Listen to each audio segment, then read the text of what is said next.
que haya hecho literalmente circo, maroma y teatro para acompañarnos, para conectarse y para hablar sin censura. Y es que se ha detenido a 4 alcaldes de Hidalgo por desvío de recursos en la que es llamada ya la estafa siniestra.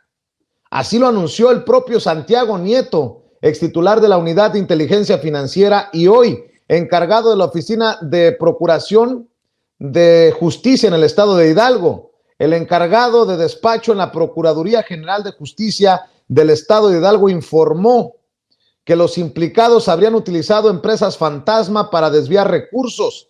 Se les acusa de participar en un desvío de 522 millones de pesos. Se trata de personajes, no solamente de partidos de oposición, se trata también de un alcalde de Morena. Hay 4 alcaldes detenidos y vamos a platicar precisamente con Santiago Nieto, el doctor Santiago Nieto, a quien le agradezco mucho que nos acompañe en este espacio libre como el viento. Doctor, te mando un abrazo. ¿Cómo te va? Muy buenas noches. Un abrazo, muy buenas noches, Vicente. Un saludo a ti, a tu auditorio. Sí, una disculpa, pero hemos tenido como mucha actividad y movimiento el día de hoy y el día de ayer precisamente por el asunto que estás tocando. 4 alcaldes, ¿de qué partido son, doctor? Bueno, son 2 del PRI, uno proviene de lo que es el Partido Encuentro Social en Hidalgo y otro de Morena. También hay un quinto alcalde, también del Partido Revolucionario Institucional, que está en este momento con orden de aprehensión y prófugo de la justicia, del municipio de Pisaflores. Pero nosotros esperamos poder cumplimentar la orden de aprehensión y que comparezca ante los tribunales a la brevedad, a efecto de que esclarezca qué fue lo que sucedió durante su administración en esto que se ha llamado efectivamente, como bien mencionas, la estafa siniestra. Y vaya que si es siniestra o fue siniestra, 522 millones de pesos en total, doctor.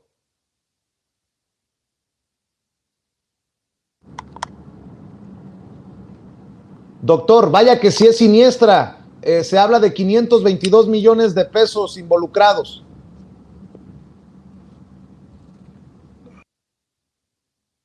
Vamos a ver si logramos reconectarnos. Como usted puede ver, se encuentra en tránsito el doctor Santiago Nieto, encargado de la Procuraduría General de Justicia en el estado de Hidalgo, informándonos acerca de estos 4 detenidos en lo que llaman la estafa siniestra. Y mencionaba, doctor, que vaya que sí es siniestra, porque estamos hablando de más de 522 millones de pesos.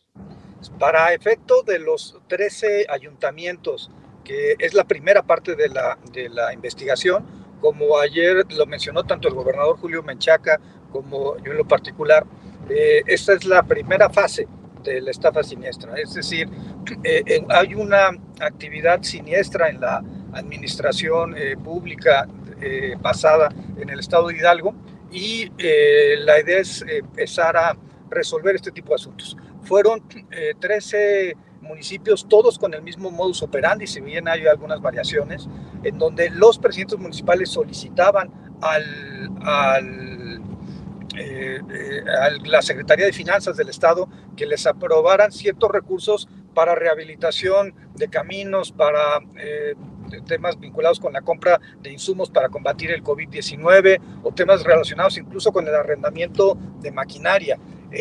Lo que sucedió fue que los recursos se le trasladaron del Estado a los municipios y los municipios empezaron a generar contratación por adjudicación directa. Prefiero corregir, en realidad fueron los presidentes municipales porque la decisión, y esa es una de las ilegalidades, nunca pasó por el cabildo de cada uno de los 13 ayuntamientos. Contrataron empresas fachada en los meses de febrero, marzo, previos al proceso, a la jornada electoral de junio de este año, abril inclusive, y el dinero era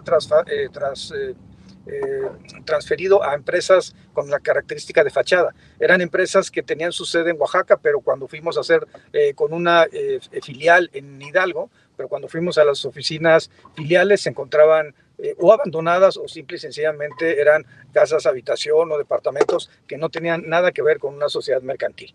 Esto nos llevó a utilizar la expresión de siniestra en trabajo coordinado con la Contraloría General del Estado de Hidalgo, por un lado, y la Procuraduría General de Justicia, y se logró en esta primera fase la judicialización de 5 carpetas de investigación y el libramiento de estas 5 primeras órdenes de aprehensión, de los cuales 4, como mencioné, se encuentran cumplimentadas, y tú hiciste referencia también, y una se encuentra en este momento, una persona, un presidente municipal de Pisaflores, se encuentra prófugo de la justicia. ¿Qué vamos a hacer de manera inmediata? En el caso particular de Nopala, donde ya el presidente municipal denunció a la persona que lo había estado presionando para que generara este tipo de acciones, para que contratara y solicitara los recursos, que es un funcionario del gobierno estatal, o que eran varios funcionarios del gobierno estatal, ya lo que se consiguió fue que presentara la denuncia, que aceptara el criterio de oportunidad, y con ello, si nos da información y puede garantizar el daño, podemos nosotros extinguir la acción penal. El punto es muy claro: si los presidentes municipales colaboran en términos de lo que establece nuestro Código Nacional de Procedimientos Penales, nosotros podemos decidir si les otorgamos el criterio de oportunidad, siempre y cuando comparezcan en juicio, siempre y cuando reparen el daño y siempre y cuando nos den información suficiente y eficaz para efecto de poder ir sobre los peces gordos. Creo que uno de los grandes problemas de la Procuración de Justicia en este país durante muchos años fue que nos conformábamos con charalitos en vez de ir por los peces gordos en la Procuración de Justicia.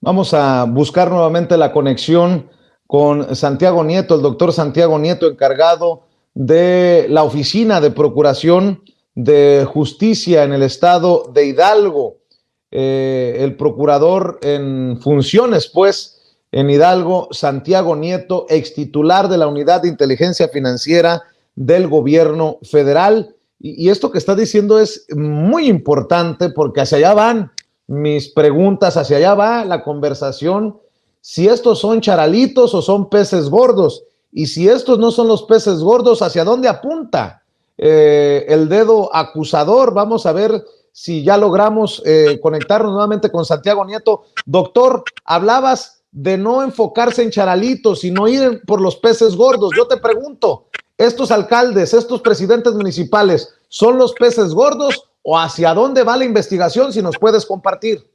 Sí, a ver, yo creo que el primer tema es que son responsables. Eso no exime su responsabilidad, pero también creemos y estamos convencidos, después de la denuncia de uno de los presidentes municipales y de elementos que encontramos en las carpetas de investigación, que esta es una decisión que viene de más arriba de los ayuntamientos. Creo que es un hecho, primero, inédito, y eso también habría que decirlo. No se había logrado que en un solo día se cumplimentaran 4 órdenes de aprehensión en el país en contra de presidentes municipales. Esto creo que es un hecho importante, de que cuando se quiere se puede, y debo agradecer y reconocer sobre todo que la instrucción del gobernador Julio Menchaca ha sido esa: cero tolerancia a la corrupción y cero tolerancia a la impunidad. Por otro lado, con los elementos absolutamente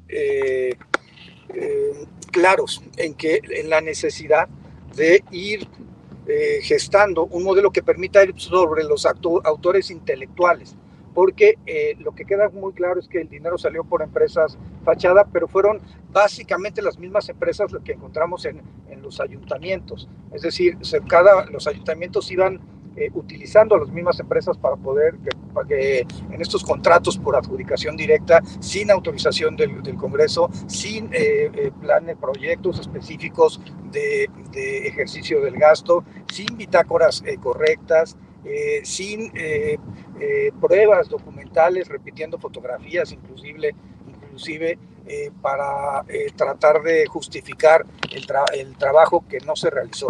Es increíble que en un estado con tanto nivel de pobreza y de marginalidad, en donde las obras tenían que ver con simple y sencillamente rehabilitación de caminos rurales o rehabilitación de vías primarias, hayan preferido la administración anterior desviar los recursos hacia presuntamente el enriquecimiento ilícito y peculado de los servidores públicos involucrados en el ámbito estatal.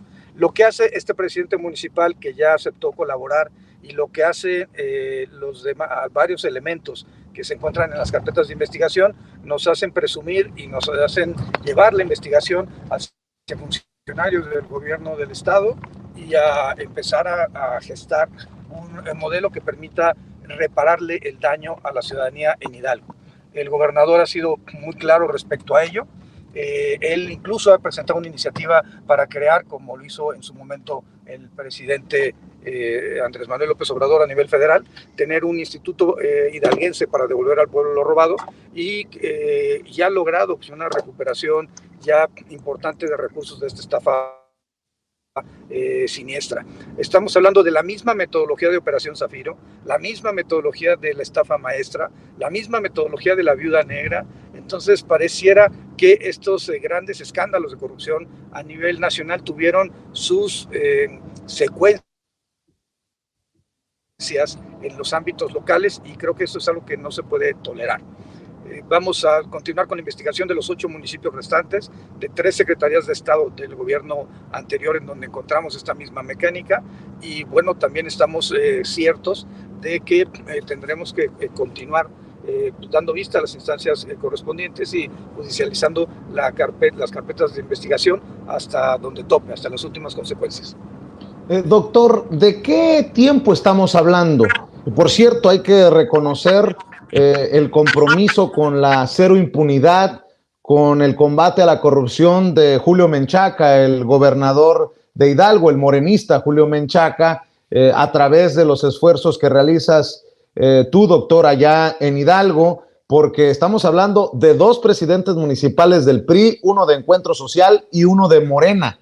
O sea, sin distingos, que se aplique la ley y hasta donde tope. Pero, ¿de qué tiempos estamos hablando, doctor? Si estamos hablando del gobierno anterior, ¿también se está investigando al exgobernador priista Omar Fayad? Hasta este momento, la investigación lleva...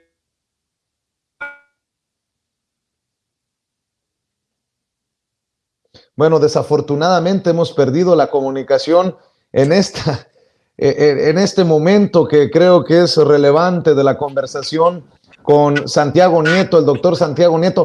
Va nuevamente la pregunta, doctor, porque estamos teniendo problemas con la conexión y sé que vienes en tránsito y te agradezco que estés haciendo el esfuerzo por mantener esta comunicación con la audiencia de Sin Censura. Te preguntaba de los tiempos en que se dan estas acciones presuntamente criminales, delincuenciales de estos personajes que siguen siendo investigados, y si se trataba del gobierno anterior, si ya se estaba investigando a Omar Fayad, el exgobernador priista de Hidalgo.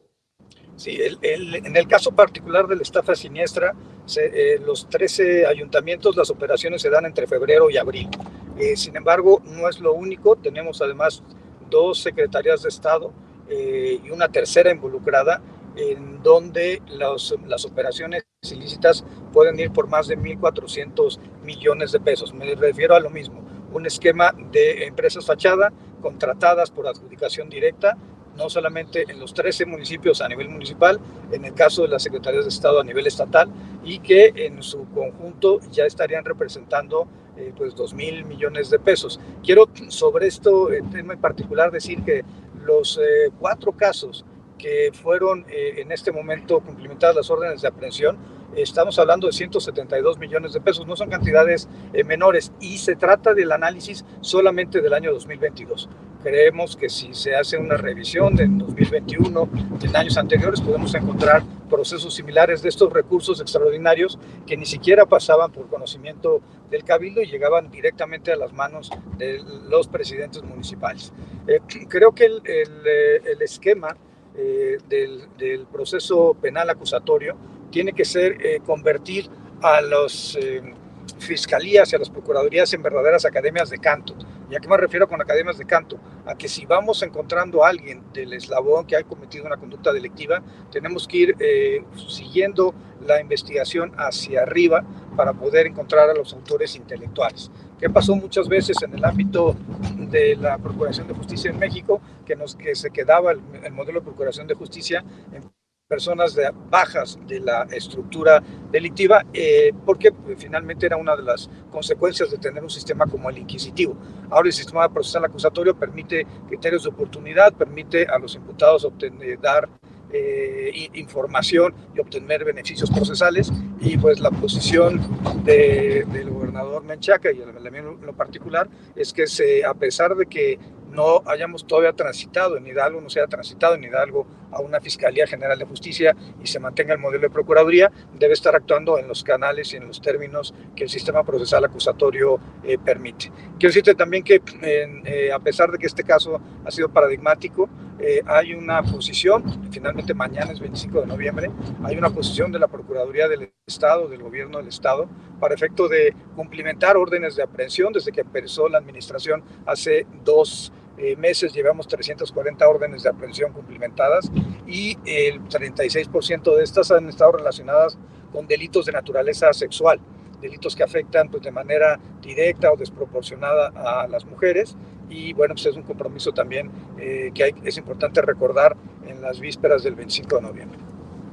Se está investigando, insisto con esta pregunta, se está investigando al exgobernador priista de Hidalgo, Omar Fayad, por esta estafa siniestra. En este momento la investigación nos arroja 2 secretariados y una relacionada, una tercera relacionada. Hasta este momento van aquí las investigaciones, y bueno, pero por supuesto el compromiso con el gobernador Julio Menchaca es muy claro, y el compromiso es llegar hasta las últimas consecuencias en este caso y en los demás que estamos proyectando. A mí me daba realmente, me preocupaba mucho al revisar la actuación, hoy la revisaba con la fiscal anticorrupción del Estado, que no se hubieran judicializado una gran cantidad de carpetas de investigación cuando los asuntos se planteaban pues, realmente a la vista, ¿no? Tenemos casos donde no solamente por el tema de los delitos como el uso ilícito de atribuciones y facultades, tenemos un caso que realmente representa una afectación a la sociedad de Hidalgo, porque por la pérdida de 11 concesiones de radio que simple y sencillamente las dejaron perder. El punto central es que esas estaciones de radio servían para llevar programas, difundir programas sociales, para difundir temas de protección civil, en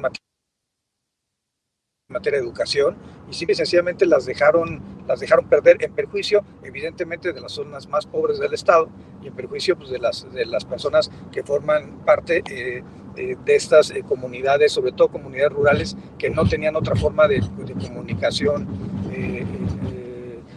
más que estas estaciones. Entonces, son muchos casos los que estamos en este momento investigando. Hay un compromiso de trabajar de manera coordinada con la Contraloría, con la Secretaría de Seguridad y claro, atendiendo a la instrucción del gobernador, y por tanto judicializar las carpetas de investigación en estos delitos de corrupción y en cualquier otro delito.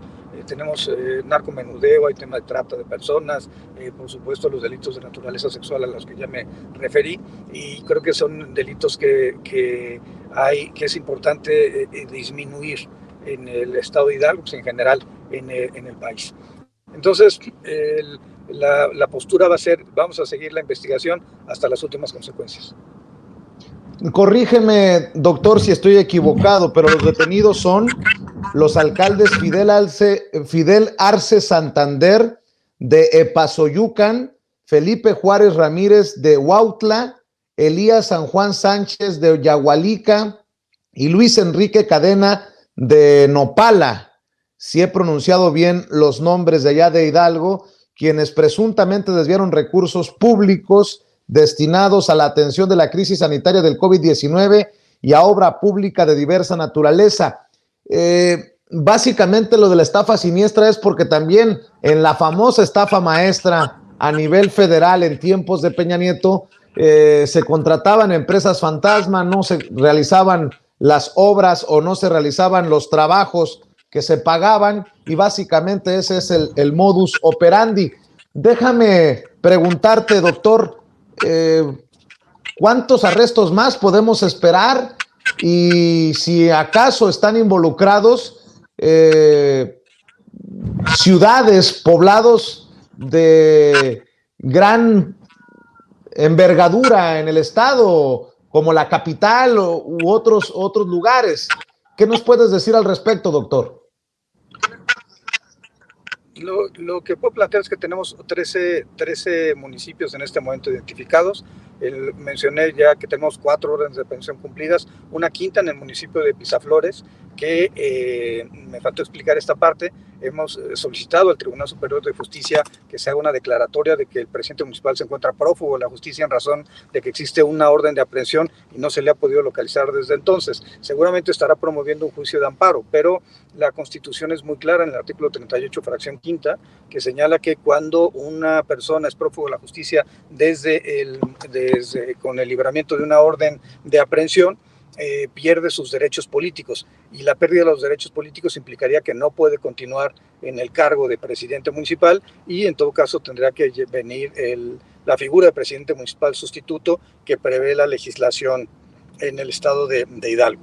Esto es importante porque permite que se avance no solamente en estos 4 casos, sino en los 13 restantes. No puedo dar los nombres en razón del deber de sigilo de las carpetas de investigación, y también por algo que es importante, no queremos advertir a nadie, pero el compromiso y la posición de, digamos, filosofía ministerial, si me permites utilizar esa expresión, es que tenemos que seguir hasta las últimas consecuencias, en razón de que se trata finalmente de recursos que eran requeridos para una comunidad como la comunidad hidalguense, que tiene enormes desigualdades sociales, enormes zonas del estado que se encuentran en condiciones. Lo comentó el gobernador, lo comentó el secretario de gobierno, es que tengamos un esquema en el cual se desvíen recursos en vez de que se satisfagan las necesidades básicas de grupos importantes de la población en el estado, y yo me atrevería a decirlo en el país. Doctor, ¿son estas acciones las que te colocan en el blanco de los odiadores? Entiendo que has sido blanco de ataques, te han querido incluso embarrar en un escándalo de Ricardo Monreal, te señalan investigaciones en contra por tus dineros y por tus propiedades. Pues, ¿de qué se trata esto, Santiago Nieto? Sí, a ver, yo lo primero que plantearía es respecto al tema de las conversaciones entre Ricardo Monreal y el presidente del PRI, es que a primera vista no sabía realmente si se estaba tratando a mí. Después que revisé, pues evidentemente sí, pero se trata de datos que da un ministerio público. Un ministerio público se comunica por lo que dice haber tenido contacto conmigo, se comunica con Ricardo Monreal. Y de hecho, lo que hace Ricardo Monreal es reenviar esas conversaciones con el Ministerio Público en las que me refieren a mí, hacia el presidente del PRI. Y en el caso particular de todo lo demás, pues tiene que ver con el pleito con Cabeza de Vaca. Al final del día, él fue el que me puso el mote de sicario Nieto, él fue el que generó esta campaña, pagó en redes sociales, en medios de comunicación para atacarme, y tan es así que finalmente, ahora que ya se encuentra fuera del país, también prófugo de la justicia por obtener una orden de aprehensión, las cosas han cambiado y han disminuido. En lo particular, pues me encuentro también contento de que se me haya tomado en consideración en un par de encuestas. Por supuesto, como alguna vez lo comenté, pues, zapatero a tus zapatos. Yo me tengo que dedicar a mis temas, que son mis temas de procuración de justicia, pero bueno, implica que a pesar de todos los ataques y de toda la enjundia que desde Tamaulipas Cabeza de Vaca esgrimió en mi contra, al final del día, pues, Américo Villarreal es gobernador. Él está generando una política de transformación, de reconciliación en Tamaulipas y sobre todo de evitar estos excesos del gobierno de cabeza de vaca, amenazar a las personas, quitarles sus propiedades, quitarles sus ranchos, tener relación con grupos delictivos, enriquecer a sus cercanos, todo este tipo de cosas que son realmente temas que la sociedad mexicana está harta y que yo creo que en buena medida han definido el rumbo que ha tomado el país desde 2008, perdón, desde 2018, cuando el presidente López Obrador ganó las elecciones, por ese hartazgo que había y que hay en la sociedad mexicana en los temas vinculados por corrupción. Yo seguiré en el trayecto en donde estoy. Alguna vez me preguntaste si me había ido de la 4T, mi respuesta ha sido no, nunca me he ido, y siempre estuve colaborando con los gobiernos de los estados, en donde yo creo que es importante generar cambios. Si tú me preguntas cuál es finalmente la gran modelo teórico que está atrás de la 4T, yo evidentemente es un modelo de izquierda. Es un modelo de izquierda estar basado en el liberalismo, que las personas pudieran hacer lo que y comportarse y tener las preferencias que quisieran. Por otro lado, en el apoyo a los grupos sociales más vulnerables, todos los programas sociales del presidente están pensados en este modelo, pero también creo que en el tema de justicia hay que elaborar una construcción teórica respecto a qué significaría un gobierno de izquierda. Yo creo que uno de lo que tenemos que reflexionar es que debe darle justicia a la ciudadanía, sobre todo a la ciudadanía de los más escasos recursos. Nuestros sistemas penitenciarios se encuentran en gran medida saturados de personas de escasos recursos. Nuestros esquemas de defensoría pública funcionan, pero también podría perfeccionarse para poder abarcar más número de personas, y sobre todo el tema central es que hubo durante muchos años una omisión de combate a la delincuencia de cuello blanco, y esto incluye por supuesto a la clase política, y ahí es donde los delitos electorales.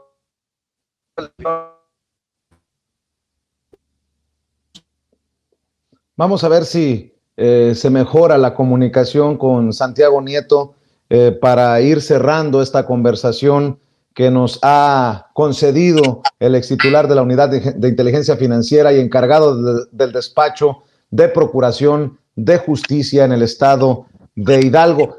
Santiago, por ahí perdíamos la comunicación, pero de las cosas que te quiero preguntar, doctor, ¿qué piensas de esta decisión que toma la Suprema Corte de Justicia de la Nación de invalidar la prisión preventiva oficiosa en temas como estos a los que tú te has enfocado por tanto tiempo, que es el crimen de cuello blanco? Esto es importante, escuchar tu opinión. Tú fuiste titular de la Unidad de Inteligencia Financiera, ahora estás encargado de la Procuración de Justicia en Hidalgo. ¿Qué piensas de la decisión que tomaron los ministros hoy? Bueno, yo creo que nos va a costar más trabajo, pero aún así no van a poder. Es decir, aspectos que tengan que ver con el combate a los delitos de cuello blanco. Evidentemente, pues es una posición más fácil para el Ministerio Público si el delito es de prisión preventiva oficiosa, pero si no lo es y nos ponen el trabajo difícil, hay que invocar la prisión preventiva justificada, y necesitamos pues responsabilizar a las personas, por ejemplo, en los temas de defraudación fiscal. Recordemos este modelo en 2017 y de 2018. O sea, estábamos hablando de 450 millones, 1,000 millones, entonces 52,000 millones de pesos que habían sido desviados o de alguna forma generados a partir de la facturación falsa. Por otro lado, se evitaba el pago de recursos, y el Instituto Mexicano del Seguro Social pues llegó a perder hasta 22,000 millones de pesos por estos esquemas de defraudación fiscal. No se diga el Servicio de Administración Tributaria, a lo que ya me referí, no se diga este esquema de generar empresas fachada. Solamente un grupo, en el caso de Gym Group, amalgamaba a 834 empresas, lo cual es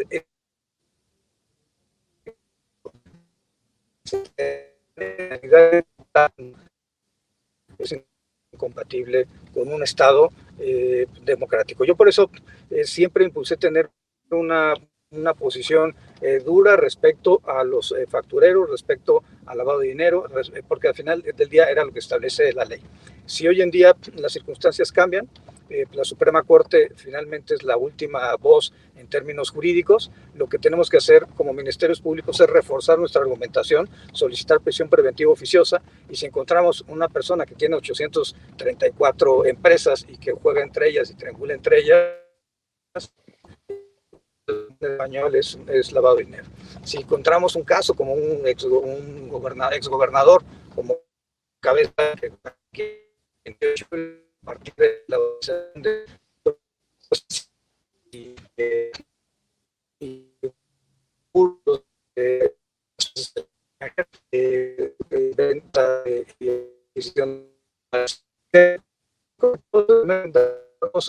como objetivo poder llegar hasta la posibilidad de que exista la prisión preventiva justificada. ¿Y a qué me lleva esto? Los delitos de corrupción. Logramos en este momento 3 vinculaciones a proceso hasta este momento con prisión preventiva justificada, y todo fue porque el delito de peculado no amerita la prisión preventiva oficiosa, solamente el enriquecimiento ilícito. Y ello, pues bueno, creo que nos exige como ministerios públicos mejorar nuestra capacidad argumentativa, presentar las pruebas y bueno, tener una actitud diferenciada respecto a una posición anterior. Yo creo que hay que seguir trabajando, y yo creo que es realmente un honor ser ministerio público, porque finalmente tienes la facultad de acusar a otro, de llevar los casos ante los tribunales y de defender por qué consideras que una persona ha cometido una conducta ilícita. Y bueno, por supuesto, es un espacio que da muchas satisfacciones, porque pues, permite, por ejemplo, hoy pudimos cumplimentar una orden de aprehensión en contra de un feminicida, de una activista de derechos humanos que desapareció desde 2021 en la Ciudad de México y fue localizada posteriormente en Hidalgo. Hoy, afortunadamente, a partir de los procesos de investigación, a partir de esta función ministerial, ese personaje se encuentra hoy detenido, va a ser presentado ante el juez de control, donde se le va a formular la imputación, donde se le va a solicitar, aquí sí, la prisión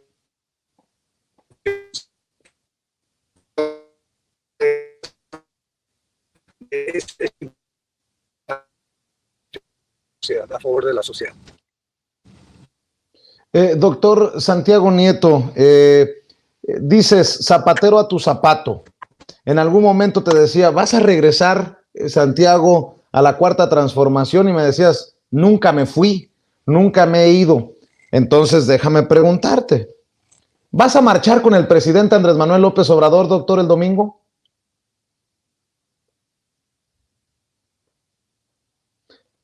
Doctor, no sé si escuchabas la pregunta que te hacía.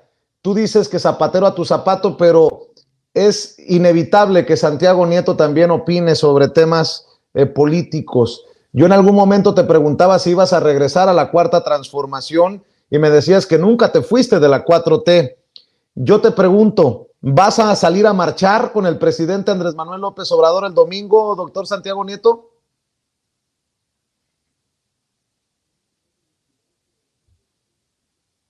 Bueno, desafortunadamente creo que hemos perdido la comunicación con el doctor Santiago Nieto. Vamos a ver si regresa, y si no, pues entendemos que va en trayecto, en carretera, el encargado del despacho de Procuración de Justicia para el estado de Hidalgo, el extitular de la Unidad de Inteligencia Financiera, Santiago Nieto, quien siempre ha tenido deferencias para este espacio libre como el viento, platicando de la estafa siniestra y el arresto de estos alcaldes, de estos presidentes municipales, 2 del PRI, 1 de Morena y 1 de Encuentro Social, señalados de estar detrás de este desfalco a los presupuestos del pueblo. Y bueno, advierte que seguirán con la investigación porque hay más personajes en la mira. Déjenme ver si logramos, porque esta pregunta, con esta cerraría yo, ¿no? Si va a marchar o no, si va a marchar o no. A ver, doctor, te decía que no puedes permanecer al margen de los temas políticos. Te preguntaba si vas a marchar con el presidente Andrés Manuel López Obrador el domingo.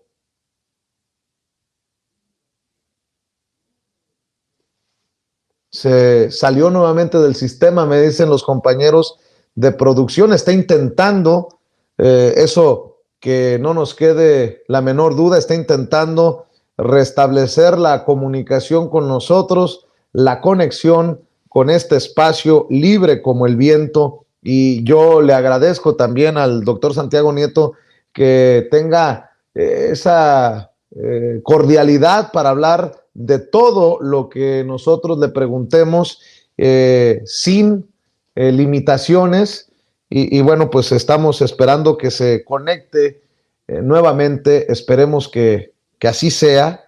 Le agradezco a las miles de personas. Espero que nos sigan ayudando con los likes. Síganle dando clic al dedito hacia arriba. Síganle dando clic al pulgar hacia arriba. Ayúdennos, porque estos son los likes que no cuestan, pero que sí cuentan. Los likes que no cuestan, pero que sí hacen la diferencia. Y a punta de likes le vamos a exigir a YouTube que no esconda nuestro contenido y que haga disponible esta transmisión en vivo y en directo para más, para que llegue a más personas. Bueno, pues desafortunadamente creo que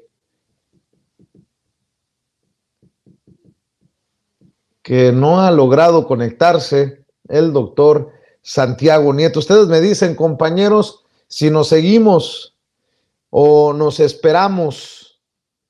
Por cierto, ¿qué les parece si vemos esto? La Suprema Corte de Justicia de la Nación mantiene la prisión preventiva oficiosa automática a excepción de los delitos de contrabando y defraudación fiscal. Esta fue la decisión que tomaron los ministros hoy, le decía, en la Suprema Corte de Justicia de la Nación, un tema que abordábamos con el doctor Santiago Nieto. Refiere a la propuesta de invalidez del artículo 167, párrafo séptimo, fracciones primera y segunda. Existe una mayoría de 9 votos a favor de la propuesta, con voto en contra de la señora ministra Esquivel Moza y de la señora ministra Ortiz Alf. Por lo que se refiere a la fracción tercera del párrafo séptimo de ese artículo 167, mayoría de 8 votos a favor de la propuesta de invalidez, vota también por la validez la señora ministra Ríos Farjat. Por lo que se refiere al artículo quinto, fracción 13ª de la Ley de Seguridad Nacional, existe una mayoría de 8 votos a favor de la propuesta de invalidez, con voto en contra de la señora ministra Esquivel Moza, la señora ministra Ortiz Alf y la señora ministra Ríos Farjat. Es un voto parcial por la invalidez, únicamente por lo que se refiere a la referencia a las fracciones primera y segunda del párrafo séptimo, pero en contra de la remisión relacionada con la fracción tercera del párrafo séptimo del 167. Queda aprobado en esos términos, en el entendido de lo que ya habíamos dicho al inicio de la discusión de este asunto. El señor ministro Luis María Aguilar revisará las versiones estenográficas y tratará de presentar la propuesta que haya tenido mayor consenso, tratando de que al menos 6 votos puedan generar la argumentación. Si esto no es posible, bueno, pues habremos que construir entonces el engrose quizás en una sesión privada. Yo creo que eso lo podemos definir después. Creo que fue, reitero, muy útil esta propuesta y reitero mi reconocimiento al señor ministro Luis María Aguilar. Ministra Esquivel. Exactamente, ministro presidente. Comentar eso, que hay 6 ministros, por lo menos, que expresan su votación en contra de la interpretación del artículo 19, por lo tanto considero que no pueden regir en esa parte el engrose. Gracias, ministro presidente. Sí, es decir, creo que todos más o menos nos dimos cuenta que la interpretación conforme no alcanzó una mayoría. Sin embargo, lo cierto es que habrá que revisar todos los demás argumentos. Claro. Yo reitero, más bien le expreso al señor ministro ponente que yo haré un voto concurrente y yo no tendré ningún inconveniente que construya. Obviamente la interpretación conforme no tuvo una mayoría y bueno, quizás el señor ministro ponente lo deje como un voto concurrente, o quizás el voto concurrente sea su primer proyecto, porque quiero insistir, este proyecto lo presentó para tratar de que nos acercáramos. La postura original no era esta, y por eso es mi reconocimiento, porque es muy plausible que se trate uno de acercar al centro para lograr decisiones de corte. Sí, señora ministra. Brevemente, yo por eso voy a hacer el aclaratorio, porque aunque mi postura original fue la que señalé en el otro apartado, con el fin de lograr consensos, estaba con la interpretación. Así lo entendí también en su caso, señora ministra. Muchas gracias. Bien, pues entonces queda resuelto en estos términos este primer apartado. Señor ministro, el siguiente tema de fondo, sí, por favor. Bueno, pues ahí está parte de la discusión entre los ministros de la Suprema Corte de Justicia de la Nación, hablando de la prisión preventiva oficiosa. Se ha comunicado el doctor Santiago Nieto vía WhatsApp. Nos comprometimos a seguir la conversación mañana en Sin Censura, así que al pendiente de esta conversación con el doctor Santiago Nieto. Bueno, amigos, amigas, regresamos en breve, pero mientras seguimos hablando sin pelos en la lengua, sin censura, usted puede suscribirse a nuestros 3 principales canales en YouTube. Sin Censura Media, en donde tenemos más de 1,600,000 suscriptores, Sin Censura TV, en donde tenemos más de 1 millón de suscriptores, y en Sin Censura Presenta, en donde queremos llegar muy pronto a los 100,000 suscriptores. Si usted ya está inscrito en Sin Censura Media, suscríbase en Sin Censura TV. Si ya está suscrito en Sin Censura TV y Sin Censura Media, suscríbase a Sin Censura Presenta. Recuerde que es gratis, no tiene que sacar un solo centavo de su bolsillo para apoyarnos. Dele clic en la campanita para que los señores y señoras de YouTube envíen las notificaciones cuando estemos transmitiendo en vivo y en directo o estemos subiendo videos. También nos puede seguir en Twitter en @Vicente Serrano y hasta en Instagram. Ojo, también estamos en Instagram. Son nuestras redes sociales y con el apoyo de ustedes seguimos creciendo, porque con ustedes todo, sin ustedes nada.